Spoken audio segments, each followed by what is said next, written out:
Wise है जिनकी पूरी सूची संलग्न आपके प्रेस नोट में भी की जा रही है।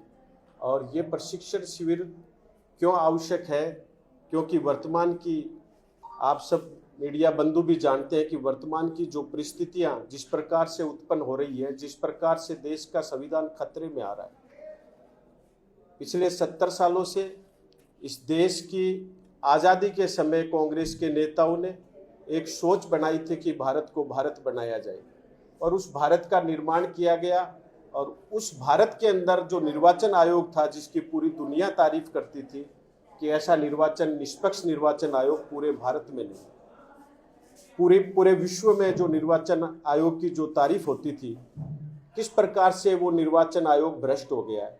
किस प्रकार से 2014 के अंदर इठलाकर एक व्यक्ति कहता था कि एक चाय वाला इस देश का प्राइम मिनिस्टर बन गया। वो चाय वाला इठलाकर इसलिए कहता था क्योंकि भारत का निर्वाचन आयोग निष्पक्ष था।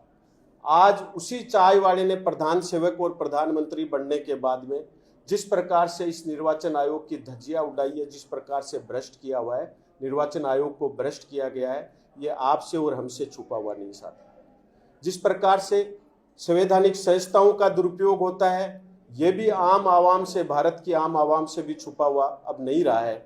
भारत की जनता भी समझ गई है कि किस प्रकार से ये ईडी सीबीआई का उपयोग करते हैं किसी नेता को अपने दल में लाने के लिए। जिस प्रकार से ईडी का पहले छापा पड़ता है, प्रधानमंत्री जी कहते हैं चक्की पीसिंग, और फिर उसी नेता को वो अपनी पार्टी के अंदर या तो पार्टी में ले लेते हैं, या जिस प्रकार से महाराष्ट्र में उन्होंने अजीत पवार को डिप्टी सीएम बना रखा है। जिस अजीत पवार के लिए वो कहते थे चक्की पीसिंग, उसी अजीत पवार को वो बाद में अपने वॉशिंग मशीन से क्लीन चिट देकर और उनको डिप्टी सीएम अपनी सरकार में बना लेते हैं। तो इस प्रकार से इन संवैधानिक संस्थाओं का दुरुपयोग करते हैं। फिर बात करें संवैधानिक पदों की, तो मैं आपको बताना चाहूँगा कि कमला बेनीवाल जी गुजरात की गवर्नर थी और कमला बेनीवाल जी एक संवैधानिक पद पे थी।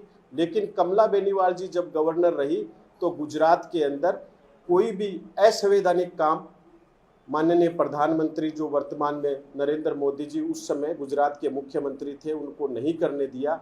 इसकी टीस लेकर जब कमला बेनीवाल जी का अंतिम संस्कार हुआ तो कम से कम अंतिम संस्कार में तो कम से कम जो संवैधानिक पद पे है तो उनकी गरिमा के अनुसार, प्रोटोकॉल के अनुसार उनका अंतिम संस्कार होना चाहिए था, पर वो नहीं किया गया। ये आप सब ने देखा। उसके बाद में अगर अब वर्तमान की मैं बात करूं तो अभी कुछ समय पहले सत्यपाल मलिक जी जो उनके द्वारा ही गवर्नर बनाए गए थे, वो 4 राज्यों में गवर्नर रहे और उन्होंने पहलगांव का मुद्दा उठाया। उन्होंने कई ऐसे मुद्दे थे जिन मुद्दों को लेकर बीजेपी को घेरने का काम किया। जब उनका देहांत हुआ तो उनके अंतिम संस्कार में भी जो गवर्नर को प्रोटोकॉल मिलना चाहिए, जो संवैधानिक पद के ऊपर जो प्रोटोकॉल मिलना चाहिए, वो नहीं मिला।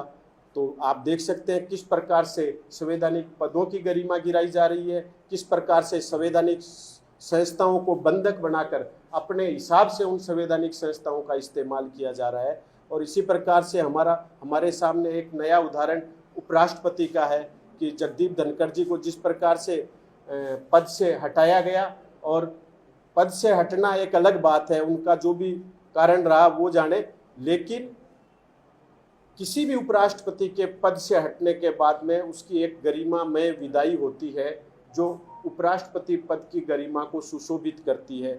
वो गरिमामय विदाई उपराष्ट्रपति जी की भी नहीं हुई। तो इस प्रकार से हम सबको लगता है कि ये जो सरकार सत्ता में बैठी हुई है, चाहे वो केंद्र में हो चाहे वो राज्य में हो, वो किसी न किसी प्रकार से इस लोकतंत्र की गरिमा को गिराना चाहती है, इस संविधान को तोड़ना मरोड़ना चाहती है और अपने हिसाब से इस देश को चलाना चाहती है, जो इस देश के स्वतंत्रता सेनानी और क्रांतिकारियों का सपना नहीं था।